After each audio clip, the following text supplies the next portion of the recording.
സങ്കീർത്തനം 98. കർത്താവ് ഭൂമിയെ വിധിക്കാൻ വരുന്നു. കർത്താവിന് ഒരു പുതിയ കീർത്തനം ആലപിക്കുവിൻ. അവിടുന്ന് അത്ഭുതകൃത്യങ്ങൾ ചെയ്തിരിക്കുന്നു. അവിടുത്തെ കരവും വിശുദ്ധഭുജവും വിജയം നേടിയിരിക്കുന്നു. കർത്താവ് തൻ്റെ വിജയം വിളംബരം ചെയ്തു. അവിടുന്ന് തൻ്റെ നീതി ജനതകളുടെ മുൻപിൽ വെളിപ്പെടുത്തി. ഇസ്രായേൽ ഭവനത്തോടുള്ള തൻ്റെ കരുണയും വിശ്വസ്തതയും അവിടുന്ന് അനുസ്മരിച്ചു. ഭൂമിയുടെ അതിർത്തികൾ നമ്മുടെ ദൈവത്തിൻ്റെ വിജയം ദർശിച്ചു. ഭൂമി മുഴുവൻ കർത്താവിന് ആനന്ദഗീതം ആലപിക്കട്ടെ. ആഹ്ലാദാരവത്തോടെ അവിടുത്തെ സ്തുതിക്കുവിൻ. കിന്നരം മീട്ടി കർത്താവിന് സ്തുതികൾ ആലപിക്കുവിൻ. വാദ്യഘോഷത്തോടെ അവിടുത്തെ പുകഴ്ത്തുവിൻ. കൊമ്പും കാഹളവും മുഴക്കി രാജാവായ കർത്താവിൻ്റെ സന്നിധിയിൽ ആനന്ദം കൊണ്ട് ആർപ്പിടുവിൻ. സമുദ്രവും അതിലുള്ളവയും ഭൂമിയും അതിലെ നിവാസികളും ഉച്ചത്തിൽ സ്വരമുയർത്തട്ടെ. ജലപ്രവാഹങ്ങൾ കരഘോഷം മുഴക്കട്ടെ. കർത്താവിൻ്റെ മുൻപിൽ പർവ്വതങ്ങൾ ഒത്തൊരുമിച്ച് ആനന്ദ കീർത്തനം ആലപിക്കട്ടെ. അവിടുന്ന് ഭൂമിയെ വിധിക്കാൻ വരുന്നു. അവിടുന്ന് ലോകത്തെ നീതിയോടും ജനതകളെ ന്യായത്തോടും കൂടെ വിധിക്കും. സങ്കീർത്തനം 99. കർത്താവ് പരിശുദ്ധനാണ്. കർത്താവ് വാഴുന്നു, ജനതകൾ വിറകൊള്ളട്ടെ. അവിടുന്ന് കെരൂബുകളുടെ മേൽ സിംഹാസനസ്ഥനായിരിക്കുന്നു. ഭൂമി കുലുങ്ങട്ടെ. കർത്താവ് സിയോനിൽ വലിയവനാണ്. അവിടുന്ന് സകല ജനതകളുടെയും മേൽ ഉന്നതനാണ്. അവിടുത്തെ മഹത്വം ഭീതിജനകവുമായ നാമത്തെ അവർ സ്തുതിക്കട്ടെ. അവിടുന്ന് പരിശുദ്ധനാണ്. ശക്തനായ രാജാവെ, നീതിയെ സ്നേഹിക്കുന്നവനെ, അവിടുന്ന് ന്യായത്തെ സുസ്ഥാപിതമാക്കിയിരിക്കുന്നു. അവിടുന്ന് യാക്കോബിൽ നീതിയും ന്യായവും നടത്തി. നമ്മുടെ ദൈവമായ കർത്താവിനെ പുകഴ്ത്തുവിൻ. അവിടുത്തെ പാദപീഠത്തിങ്കൽ പ്രണമിക്കുവിൻ. അവിടുന്ന് പരിശുദ്ധനാണ്. മോശയും അഹറോനും അവിടുത്തെ പുരോഹിതന്മാരിൽപ്പെട്ടവരാണ്. അവിടുത്തെ നാമം വിളിച്ചപേക്ഷിച്ചവരിൽ സാമുവേലും ഉൾപ്പെടുന്നു. അവർ കർത്താവിനെ വിളിച്ചപേക്ഷിച്ചു. അവിടുന്ന് അവർക്ക് ഉത്തരമരുളി. മേഘസ്തംഭത്തിൽ നിന്ന് അവിടുന്ന് അവരോട് സംസാരിച്ചു. അവർ അവിടുത്തെ കൽപ്പനകളും ചട്ടങ്ങളും അനുസരിച്ചു. ഞങ്ങളുടെ ദൈവമായ കർത്താവെ, അങ്ങ് അവർക്ക് ഉത്തരമരുളി. അങ്ങ് അവർക്ക് ക്ഷമിക്കുന്ന ദൈവമായിരുന്നു, തെറ്റുകൾക്ക് ശിക്ഷ നൽകുന്നവനും. ദൈവമായ കർത്താവിനെ മഹത്വപ്പെടുത്തുവിൻ. അവിടുത്തെ വിശുദ്ധ പർവ്വതത്തിൽ ആരാധനയർപ്പിക്കുവിൻ. നമ്മുടെ ദൈവമായ കർത്താവ് പരിശുദ്ധനാണ്. സങ്കീർത്തനം 100. കർത്താവ് നല്ലവനാണ്. ഭൂമി മുഴുവൻ കർത്താവിൻ്റെ മുൻപിൽ ആനന്ദഗീതം ഉതിർക്കട്ടെ. സന്തോഷത്തോടെ കർത്താവിന് ശുശ്രൂഷ ചെയ്യുവിൻ. ഗാനാലാപത്തോടെ അവിടുത്തെ സന്നിധിയിൽ വരുവിൻ. കർത്താവ് ദൈവമാണെന്ന് അറിയുവിൻ.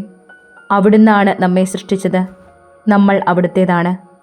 നാം അവിടുത്തെ ജനവും അവിടുന്ന് മേയ്ക്കുന്ന അജഗണവുമാകുന്നു. കൃതജ്ഞതാഗീതത്തോടെ അവിടുത്തെ കവാടങ്ങൾ കടക്കുവിൻ. സ്തുതികൾ ആലപിച്ചുകൊണ്ട് അവിടുത്തെ അങ്കണത്തിൽ പ്രവേശിക്കുവിൻ. അവിടുത്തേക്ക് നന്ദി പറയുവിൻ. അവിടുത്തെ നാമം വാഴ്ത്തുവിൻ. കർത്താവ് നല്ലവനാണ്. അവിടുത്തെ കാരുണ്യം ശാശ്വതമാണ്. അവിടുത്തെ വിശ്വസ്തത തലമുറകളോളം നിലനിൽക്കും. സങ്കീർത്തനം 101. രാജാവിൻ്റെ പ്രതിജ്ഞ. ഞാൻ കരുണയെയും നീതിയെയും കുറിച്ച് പാടും. കർത്താവെ, ഞാൻ അങ്ങേക്ക് കീർത്തനം ആലപിക്കും.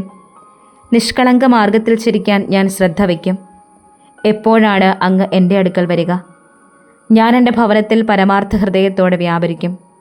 നീചമായ ഒന്നിലും ഞാൻ കണ്ണുവയ്ക്കുകയില്ല. വഴിപിഴച്ചവരുടെ പ്രവൃത്തി ഞാൻ വെറുക്കുന്നു. അതിൻ്റെ പിടിയിൽ ഞാൻ അകപ്പെടുകയില്ല. ഹൃദയവക്രത എന്നെ തീണ്ടുകയില്ല. ഒരു തിന്മയും ഞാൻ അറിയുകയില്ല.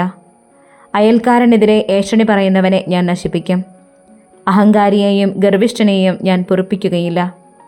ദേശത്തുള്ള വിശ്വസ്തരെ ഞാൻ പ്രീതിയോടെ വീക്ഷിക്കും. അവർ എന്നോടൊത്ത് വസിക്കും. നിഷ്കളങ്ക മാർഗത്തിൽ ചരിക്കുന്നവൻ എൻ്റെ സേവകനായിരിക്കും. വഞ്ചന ചെയ്യുന്ന ഒരുവനും എൻ്റെ ഭവനത്തിൽ വസിക്കുകയില്ല. നുണ പറയുന്ന ഒരുവനും എൻ്റെ സന്നിധിയിൽ തുടരാനാവുകയില്ല. ദേശത്തെ ദുഷ്കർമ്മികളെ പ്രഭാതം തോറും ഞാൻ നിഗ്രഹിക്കും. കർത്താവിൻ്റെ നഗരത്തിൽ നിന്ന് അധർമ്മികളെ ഞാൻ നിർമ്മാർജ്ജനം ചെയ്യും.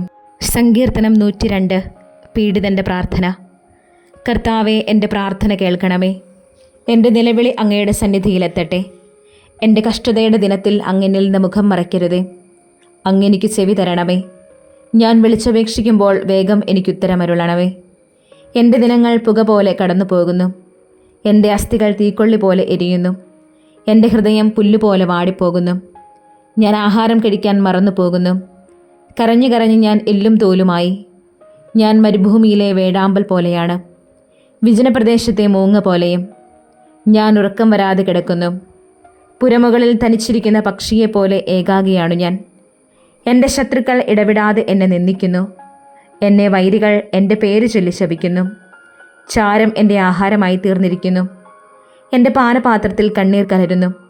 അങ്ങയുടെ രോഷവും ക്രോധവും കൊണ്ട് തന്നെ അങ്ങെന്നെ വലിച്ചെറിഞ്ഞു കളഞ്ഞു. സായാഹ്നത്തിലെ നിഴൽ പോലെ എൻ്റെ ദിനങ്ങൾ കടന്നു പോകുന്നു. പുല്ലുപോലെ ഞാൻ വാടിക്കരിഞ്ഞു പോകുന്നു. കർത്താവെ, അങ്ങ് എന്നേക്കും സിംഹാസനസ്ഥനാണ്. അങ്ങയുടെ നാമം തലമുറകളോളം നിലനിൽക്കുന്നു. അവിടുന്ന് എഴുന്നേറ്റ് സിയോനോട് കരുണ കാണിക്കും. അവളോട് കൃപ കാണിക്കേണ്ട കാലമാണിത്. നിശ്ചയിക്കപ്പെട്ട സമയം വന്നു ചേർന്നിരിക്കുന്നു. അങ്ങയുടെ ദാസർക്ക് അവളുടെ കല്ലുകൾ പ്രിയപ്പെട്ടവയാണ്. അവർക്ക് അവളുടെ ധൂളിയോട് അലിവ് തോന്നുന്നു. ജനതകൾ കർത്താവിൻ്റെ നാമത്തെ ഭയപ്പെടും. ഭൂമിയിലെ രാജാക്കന്മാർ അങ്ങയെ മഹത്വപ്പെടുത്തും. കർത്താവ് സിയോനെ പണിതുയർത്തും. അവിടുന്ന് തൻ്റെ മഹത്വത്തിൽ പ്രത്യക്ഷപ്പെടും. അഗതികളുടെ പ്രാർത്ഥന അവിടുന്ന് പരിഗണിക്കും. അവരുടെ യാചനകൾ നിരസിക്കുകയില്ല. ഭാവി തലമുറയ്ക്ക് വേണ്ടി, ഇനിയും ജനിച്ചിട്ടില്ലാത്ത ജനം അവിടുത്തെ സ്തുതിക്കാൻ വേണ്ടി ഇത് ആലേഖനം ചെയ്യപ്പെടട്ടെ. തടവുകാരുടെ ഞരക്കം കേൾക്കാനും മരണത്തിന് വിധിക്കപ്പെട്ടവരെ സ്വതന്ത്രരാക്കാനും വേണ്ടി അവിടുന്ന് തൻ്റെ വിശുദ്ധ മന്ദിരത്തിൽ നിന്ന് താഴേക്ക് നോക്കി. സ്വർഗത്തിൽ നിന്ന് കർത്താവ് ഭൂമിയെ നോക്കി. ജനതകളും രാജ്യങ്ങളും ഒരുമിച്ച് വന്ന് കർത്താവിനെ ആരാധിക്കുമ്പോൾ സിയോനിൽ കർത്താവിൻ്റെ നാമവും ജെറുസലേമിൽ അവിടുത്തെ സ്തുതിയും പ്രഘോഷിക്കപ്പെടാൻ വേണ്ടി തന്നെ.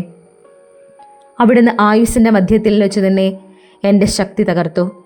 അവിടുന്ന് എൻ്റെ ദിനങ്ങൾ വെട്ടിച്ചുരുക്കി. വത്സരങ്ങൾക്ക് അറുതിയില്ലാത്തവനായ എൻ്റെ ദൈവമേ, എൻ്റെ ആയുസ്സിൻ്റെ മധ്യത്തിൽ വെച്ച് എന്നെ എടുക്കരുതേ എന്ന് ഞാൻ യാചിക്കുന്നു. പണ്ട് അവിടുന്ന് ഭൂമിക്ക് അടിസ്ഥാനമിട്ടു. ആകാശം അങ്ങയുടെ കരവേലയാണ്. അവ നശിച്ചു പോകും, എന്നാൽ അങ്ങ് നിലനിൽക്കും. അവയെല്ലാം വസ്ത്രം പോലെ പഴകിപ്പോകും.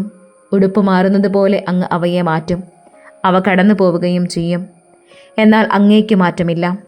അങ്ങയുടെ സംവത്സരങ്ങൾക്ക് അവസാനമില്ല. അങ്ങയുടെ ദാസരുടെ മക്കൾ സുരക്ഷിതരായി വസിക്കും. അവരുടെ സന്തതി പരമ്പര അങ്ങയുടെ മുൻപിൽ നിലനിൽക്കും. സങ്കീർത്തനം 103. എൻ്റെ ആത്മാവേ കർത്താവിനെ വാഴ്ത്തുക. എൻ്റെ ആത്മാവേ കർത്താവിനെ വാഴ്ത്തുക. എൻ്റെ അന്തരംഗമേ അവിടുത്തെ വിശുദ്ധനാമത്തെ പുകഴ്ത്തുക. എൻ്റെ ആത്മാവേ കർത്താവിനെ വാഴ്ത്തുക. അവിടുന്ന് നൽകിയ അനുഗ്രഹമൊന്നും മറക്കരുത്. അവിടുന്ന് നിൻ്റെ അകൃത്യങ്ങൾ ക്ഷമിക്കുന്നു, നിൻ്റെ രോഗങ്ങൾ സുഖപ്പെടുത്തുന്നു. അവിടുന്ന് നിൻ്റെ ജീവനെ പാതാളത്തിൽ നിന്ന് രക്ഷിക്കുന്നു. അവിടുന്ന് സ്നേഹവും കരുണയും കൊണ്ട് നിന്നെ കിരീടമണിയിക്കുന്നു. നിൻ്റെ യൗവനം കഴുകൻ്റേതുപോലെ നവീകരിക്കപ്പെടാൻ വേണ്ടി നിൻ്റെ ജീവിതകാലം അത്രയും നിന്നെ സംതൃപ്തനാക്കുന്നു. കർത്താവ് പീഡിതരായ എല്ലാവർക്കും നീതിയും ന്യായവും പാലിച്ചു കൊടുക്കുന്നു. അവിടുന്ന് തൻ്റെ വഴികൾ മോശയ്ക്കും പ്രവൃത്തികൾ ഇസ്രായേൽ ജനത്തിനും വെളിപ്പെടുത്തി. കർത്താവ് ആർദ്രഹൃദയനും കാരുണ്യവാനുമാണ്, ക്ഷമാശീലനും സ്നേഹനിധിയുമാണ്. അവിടുന്ന് എപ്പോഴും ശാസിക്കുകയില്ല. അവിടുത്തെ കോപം എന്നേക്കും നിലനിൽക്കുകയില്ല. നമ്മുടെ പാപങ്ങൾക്കൊത്ത് അവിടുന്ന് നമ്മെ ശിക്ഷിക്കുന്നില്ല. നമ്മുടെ അകൃത്യങ്ങൾക്കൊത്ത് നമ്മോട് പകരം ചെയ്യുന്നില്ല. ഭൂമിക്കുമേൽ ഉയർന്നിരിക്കുന്ന ആകാശത്തോളം ഉന്നതമാണ് തൻ്റെ ഭക്തരോട് അവിടുന്ന് കാണിക്കുന്ന കാരുണ്യം. കിഴക്കും പടിഞ്ഞാറും തമ്മിലുള്ളത്ര അകലത്തിൽ നമ്മുടെ പാപങ്ങളെ അവിടുന്ന് നമ്മിൽ നിന്ന് അകറ്റി നിർത്തി. പിതാവിന് മക്കളോടെന്ന പോലെ കർത്താവിന് തൻ്റെ ഭക്തരോട് അലിവ് തോന്നുന്നു. എന്തിൽ നിന്നാണ് നമ്മെ മെനഞ്ഞെടുത്തതെന്ന് അവിടുന്ന് അറിയുന്നു. നാം വെറും ധൂളിയാണെന്ന് അവിടുന്ന് ഓർമ്മിക്കുന്നു. മനുഷ്യൻ്റെ ജീവിതം പുല്ലുപോലെയാണ്. വയലിലെ പൂ പോലെ അത് വിരിയുന്നു. എന്നാൽ കാറ്റടിക്കുമ്പോൾ അത് കൊഴിഞ്ഞു പോകുന്നു. അത് നിന്നിരുന്ന ഇടം പോലും അതിനെ ഓർക്കുന്നില്ല. എന്നാൽ കർത്താവിൻ്റെ കാരുണ്യം അവിടുത്തെ ഭക്തരുടെ മേൽ എന്നേക്കും ഉണ്ടായിരിക്കും. അവിടുത്തെ നീതി തലമുറകളോളം നിലനിൽക്കും. അവിടുത്തെ ഉടമ്പടി പാലിക്കുന്നവരുടെയും അവിടുത്തെ കൽപ്പനകൾ ശ്രദ്ധാപൂർവം അനുസരിക്കുന്നവരുടെയും മേൽ തന്നെ. കർത്താവ് തൻ്റെ സിംഹാസനം സ്വർഗത്തിൽ സ്ഥാപിച്ചിരിക്കുന്നു. എല്ലാവരും അവിടുത്തെ രാജകീയ അധികാരത്തിൻ്റെ കീഴിലാണ്. കർത്താവിൻ്റെ വചനം ശ്രവിക്കുകയും അവിടുത്തെ ആജ്ഞ അനുസരിക്കുകയും ചെയ്യുന്ന ശക്തരായ ദൂതരെ അവിടുത്തെ വാഴ്ത്തുവിൻ. കർത്താവിൻ്റെ ഹിതം നിറവേറ്റുന്ന ദാസരുടെ വ്യൂഹങ്ങളെ അവിടുത്തെ സ്തുതിക്കുവിൻ. കർത്താവിൻ്റെ അധികാരസീമയിൽപ്പെട്ട സൃഷ്ടികളെ കർത്താവിനെ സ്തുതിക്കുവിൻ. എൻ്റെ ആത്മാവെ കർത്താവിനെ സ്തുതിക്കുക. സങ്കീർത്തനം 104. സ്രഷ്ടാവിന് കീർത്തനം പാടുവിൻ. എൻ്റെ ആത്മാവെ കർത്താവിനെ വാഴ്ത്തുക. എൻ്റെ ദൈവമായ കർത്താവെ, അങ്ങ് അത്യുന്നതനാണ്. അവിടുന്ന് മഹത്വവും തേജസ്സും ധരിച്ചിരിക്കുന്നു. വസ്ത്രമെന്ന പോലെ അങ്ങ് പ്രകാശമണിഞ്ഞിരിക്കുന്നു. കൂടാരമെന്ന പോലെ അവിടുന്ന് ആകാശത്തെ വിരിച്ചിരിക്കുന്നു. അങ്ങയുടെ മന്ദിരത്തിൻ്റെ തുലാങ്ങൾ ജനത്തിന്മേൽ സ്ഥാപിച്ചിരിക്കുന്നു. അങ്ങ് വാനമേഘങ്ങളെ രഥമാക്കി കാറ്റിൻ്റെ ചിറകുകളിൽ സഞ്ചരിക്കുന്നു. അവിടുന്ന് കാറ്റുകളെ ദൂതരും അഗ്നിയെയും അഗ്നിജ്വാലകളെയും സേവകരുമാക്കി. അവിടുന്ന് ഭൂമിയെ അതിൻ്റെ അടിസ്ഥാനത്തിന്മേൽ ഉറപ്പിച്ചു. അതൊരിക്കലും ഇളകുകയില്ല. അവിടുന്ന് വസ്ത്രം കൊണ്ടെന്ന പോലെ ആഴികൊണ്ട് അതിനെ ആവരണം ചെയ്തു. വെള്ളം പർവ്വതങ്ങൾക്കു മീതെ നിന്നു. അങ്ങ് ശാസിക്കുമ്പോൾ അവ ഓടിയകലുന്നു. അങ്ങ് ഇടിമുഴക്കുമ്പോൾ അവ പലായനം ചെയ്യുന്നു. അവിടുന്ന് നിർദ്ദേശിച്ച ഇടങ്ങളിൽ പർവ്വതങ്ങൾ പൊങ്ങിയും താഴ്വരകൾ താണും നിൽക്കുന്നു. ജലം വീണ്ടും ഭൂമിയെ മൂടാതിരിക്കാൻ അങ്ങതിന് അലംഘനീയമായ അതിര് നിശ്ചയിച്ചു. അവിടുന്ന് താഴ്വരകളിലേക്ക് ഉറവകളെ ഒഴുക്കുന്നു. അവ മലകൾക്കിടയിലൂടെ ഒഴുകുന്നു. എല്ലാ വന്യമൃഗങ്ങളും അതിൽ നിന്ന് കുടിക്കുന്നു. കാട്ടുകഴുതകളും ദാഹം തീർക്കുന്നു. ആകാശപ്പറവകൾ അവയുടെ തീരത്ത് വസിക്കുന്നു. മരക്കൊമ്പുകൾക്കിടയിലിരുന്ന് അവ പാടുന്നു. അവിടുന്ന് തൻ്റെ ഉന്നതമായ മന്ദിരത്തിൽ നിന്ന് മലകളെ നനയ്ക്കുന്നു. അങ്ങയുടെ പ്രവൃത്തിയുടെ ഫലം അനുഭവിച്ച് ഭൂമി തൃപ്തിയടയുന്നു. അവിടുന്ന് കന്നുകാലികൾക്കു വേണ്ടി പുല്ല് മുളപ്പിക്കുന്നു. മനുഷ്യന് ഭൂമിയിൽ നിന്ന് ആഹാരം ലഭിക്കാൻ കൃഷിക്ക് വേണ്ട സസ്യങ്ങൾ മുളപ്പിക്കുന്നു. മനുഷ്യൻ്റെ ഹൃദയത്തെ സന്തോഷിപ്പിക്കാൻ വീഞ്ഞും മുഖം മിനുക്കാൻ എണ്ണയും ശക്തി നൽകാൻ ഭക്ഷണവും പ്രദാനം ചെയ്യുന്നു. കർത്താവിൻ്റെ വൃക്ഷങ്ങൾക്ക് അവിടുന്ന് നട്ടുപിടിപ്പിച്ച ലെബനോനിലെ ദേവദാരുക്കൾക്ക് സമൃദ്ധമായി ജലം ലഭിക്കുന്നു. അവയിൽ പക്ഷികൾ കൂടുകൂട്ടുന്നു. കൊക്ക് ദേവദാരുവിൽ ചേക്കേറുന്നു. ഉയർന്ന പർവ്വതങ്ങൾ കാട്ടാടുകൾക്കും പാറകൾ കുഴിമുയലുകൾക്കും സങ്കേതമാണ്. ഋതുക്കൾ നിർണയിക്കാൻ അവിടുന്ന് ചന്ദ്രനെ നിർമ്മിച്ചു. സൂര്യന് തൻ്റെ അസ്തമയം അറിയാം. അവിടുന്ന് ഇരുട്ട് വരുത്തുന്നു, രാത്രിയാക്കുന്നു. അപ്പോൾ വന്യജീവികൾ പുറത്തിറങ്ങുന്നു. യുവസിംഹങ്ങൾ ഇരയ്ക്കു വേണ്ടി അലറുന്നു. ദൈവത്തോട് അവ ഇര ചോദിക്കുന്നു. സൂര്യൻ ഉദിക്കുമ്പോൾ അവ മടങ്ങിപ്പോയി ഗുഹകളിൽ കിടക്കുന്നു. അപ്പോൾ മനുഷ്യർ വേലക്കിറങ്ങുന്നു. സന്ധ്യയോളം അവർ അധ്വാനിക്കുന്നു. കർത്താവെ, അങ്ങയുടെ സൃഷ്ടികൾ എത്ര വൈവിധ്യപൂർണ്ണങ്ങളാണ്. ജ്ഞാനത്താൽ അങ്ങ് അവയെ നിർമ്മിച്ചു. ഭൂമി അങ്ങയുടെ സൃഷ്ടികളാൽ നിറഞ്ഞിരിക്കുന്നു. അതാ വിസ്തൃതമായ മഹാസമുദ്രം. ചെറുതും വലുതുമായ അസംഖ്യം ജീവികളെ കൊണ്ട് അത് നിറഞ്ഞിരിക്കുന്നു. അതിൽ കപ്പലുകൾ സഞ്ചരിക്കുന്നു. അങ്ങ് സൃഷ്ടിച്ച ലിവിയാഥൻ അതിൽ വിഹരിക്കുന്നു. യഥാസമയം ഭക്ഷണം ലഭിക്കാൻ അവ അങ്ങയെ നോക്കിയിരിക്കുന്നു. അങ്ങ് നൽകുമ്പോൾ അവ ഭക്ഷിക്കുന്നു. അങ്ങ് കൈ തുറന്നു കൊടുക്കുമ്പോൾ അവ നന്മകളാൽ സംതൃപ്തരാകുന്നു. അവിടുന്ന് മുഖം മറയ്ക്കുമ്പോൾ അവ പരിഭ്രാന്തരാകുന്നു. അങ്ങ് അവയുടെ ശ്വാസം പിൻവലിക്കുമ്പോൾ അവ മരിച്ച് പൂഴിയിലേക്ക് മടങ്ങുന്നു. അങ്ങ് ജീവശ്വാസം അയക്കുമ്പോൾ അവ സൃഷ്ടിക്കപ്പെടുന്നു. അങ്ങ് ഭൂമുഖം നവീകരിക്കുന്നു. കർത്താവിൻ്റെ മഹത്വം എന്നേക്കും നിലനിൽക്കട്ടെ. കർത്താവ് തൻ്റെ സൃഷ്ടികളിൽ ആനന്ദിക്കട്ടെ. അവിടുന്ന് നോക്കുമ്പോൾ ഭൂമി വിറകൊള്ളുന്നു. അവിടുന്ന് സ്പർശിക്കുമ്പോൾ പർവ്വതങ്ങൾ പുകയുന്നു. എൻ്റെ ജീവിതകാലം മുഴുവൻ ഞാൻ കർത്താവിന് കീർത്തനം പാടും. ആയുഷ്കാലം അത്രയും ഞാൻ എൻ്റെ ദൈവത്തെ പാടി സ്തുതിക്കും. എൻ്റെ ഈ ഗാനം അവിടുത്തേക്ക് പ്രീതികരമാകട്ടെ. ഞാൻ കർത്താവിൽ ആനന്ദിക്കുന്നു. പാപികൾ ഭൂമിയിൽ നിന്ന് നിർമ്മാർജ്ജനം ചെയ്യപ്പെടട്ടെ. ദുഷ്ടൻ ഇല്ലാതാകട്ടെ. എൻ്റെ ആത്മാവെ കർത്താവിനെ വാഴ്ത്തുക, കർത്താവിനെ സ്തുതിക്കുക. അധ്യായം 105. ഇസ്രായേലിനെ നയിച്ച ദൈവം. കർത്താവിന് കൃതജ്ഞത അർപ്പിക്കുവിൻ. അവിടുത്തെ നാമം വിളിച്ചപേക്ഷിക്കുവിൻ. അവിടുത്തെ പ്രവൃത്തികൾ ജനതകളുടെ ഇടയിൽ ഉദ്ഘോഷിക്കുവിൻ. അവിടുത്തേക്ക് ഗാനം ആലപിക്കുവിൻ. സ്തുതിഗീതങ്ങൾ ആലപിക്കുവിൻ. അവിടുത്തെ അത്ഭുതങ്ങൾ വർണ്ണിക്കുവിൻ. അവിടുത്തെ വിശുദ്ധ നാമത്തിൽ അഭിമാനം കൊള്ളുവിൻ. കർത്താവിനെ അന്വേഷിക്കുന്നവരുടെ ഹൃദയം ആഹ്ലാദിക്കട്ടെ. കർത്താവിനെയും അവിടുത്തെ ബലത്തെയും അന്വേഷിക്കുവിൻ. നിരന്തരം അവിടുത്തെ സാന്നിധ്യം തേടുവിൻ. അവിടുന്ന് ചെയ്ത വിസ്മയാവഹങ്ങളായ പ്രവൃത്തികളെ ഓർക്കുവിൻ.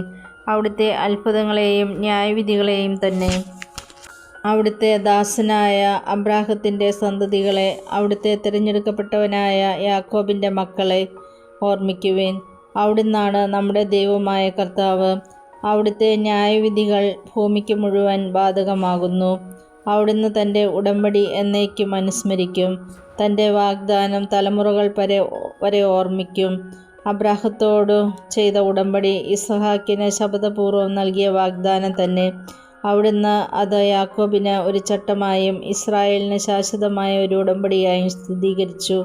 അവിടുന്ന് അരുളി ചെയ്തു, നിനക്ക് നിശ്ചയിച്ച ഓഹരിയായി ഞാൻ കാനാൻ ദേശം നൽകും. അന്ന് അവർ എണ്ണത്തിൽ കുറഞ്ഞവരും നിസ്സാരരും അവിടെ പരദേശികളുമായിരുന്നു. അവർ ജനതകളുടെയും രാജ്യങ്ങളുടെയും ഇടയിൽ അലഞ്ഞു നടന്നു. ആരും അവരെ പീഡിപ്പിക്കുവാൻ അവിടുന്ന് സമ്മതിച്ചില്ല. അവരെ പ്രതി അവിടുന്ന് രാജാക്കന്മാരെ ശാസിച്ചു. എൻ്റെ അഭിഷിക്തരെ തൊട്ടുപോകരുത്, എൻ്റെ പ്രവാചകർക്ക് ഒരു ഉപദ്രവവും ചെയ്യരുത് എന്ന് അവിടുന്ന് ആജ്ഞാപിച്ചു. അവിടുന്ന് നാട്ടിൽ ക്ഷാമം വരുത്തുകയും അപ്പമാകുന്ന താങ്ങ് തകർത്തുകളയുകയും ചെയ്തു. അപ്പോൾ അവർക്ക് മുമ്പായി അവിടുന്ന് ഒരുവനെ അയച്ചു, അടിമയായി വിൽക്കപ്പെട്ട ജോസഫിനെ തന്നെ. അവൻ്റെ കാലുകൾ വിലങ്ങുകൊണ്ട് മുറിഞ്ഞു. അവൻ്റെ കഴുത്തിൽ ഇരുമ്പു പട്ട മുറുകി. അവൻ പ്രവചിച്ചത് സംഭവിക്കുവോളം കർത്താവിൻ്റെ വചനം അവനെ പരീക്ഷിച്ചു. രാജാവ് അവനെ ആളയച്ചു വിടുവിച്ചു. ജനതകളുടെ അധിപൻ അവനെ സ്വതന്ത്രനാക്കി. തൻ്റെ ഭവനത്തിൻ്റെ നാഥനും തൻ്റെ സമ്പത്തിൻ്റെ ഭരണാധിപനുമായി അവനെ നിയമിച്ചു. തൻ്റെ പ്രഭുക്കന്മാർക്ക് ഉചിതമായി ശിക്ഷണം നൽകാനും തൻ്റെ ശ്രേഷ്ഠന്മാർക്ക് ജ്ഞാനം ഉപദേശിക്കാനും അവനെ നിയോഗിച്ചു. അപ്പോൾ ഇസ്രായേൽ ഈജിപ്തിലേക്ക് വന്നു. യാക്കോബ് ഹാമിൻ്റെ ദേശത്ത് ചെന്ന് പാർത്തു. ദൈവം തൻ്റെ ജനത്തെ സന്താനപുഷ്ടിയുള്ളവരാക്കി തങ്ങളുടെ വൈരികളേക്കാൾ ശക്തരാക്കി.